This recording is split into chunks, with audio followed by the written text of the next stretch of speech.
నిరీక్షణ prayer house మరియు centres సంఘముల తరపున ప్రభు పేరిట మీ అందరికీ నా ప్రేమపూర్వకమైన వందనములు.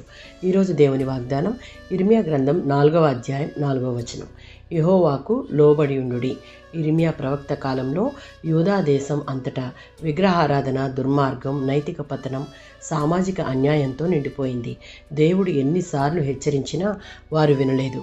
ఇప్పుడు దేవుడు యూదా ప్రజలకు తీర్పు దగ్గరలో ఉంది అని ప్రకటిస్తూ, మీ హృదయాలను సున్నతి చేయుడి, అనగా అంతర్గత మనసును శుద్ధి చేసుకోండి, లేకపోతే మీ మీదకు ఆర్పలేని కోపాగ్ని తీర్పుగా రాబోతూ ఉందని హెచ్చరిస్తున్న సందర్భంలోనిది.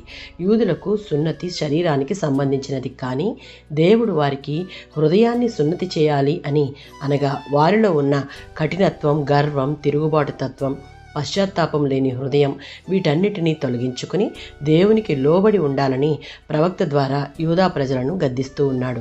ఇర్మియా గ్రంథం 9వ అధ్యాయం 25-26 వచనాలలో, శరీర సున్నతి ఉన్న హృదయం శుద్ధి లేని వారు దేవుని కోపాగ్నికి గురవుతారు, అనగా అంతర్గత మార్పు లేకుండా బాహ్య ఆచారాలు పనికిరావు అని అర్థం. యూదులు దేవాలయానికి వెళ్తూ పూజలు చేసేవారు, కానీ వారి హృదయం దేవునికి దూరంగా ఉండేది.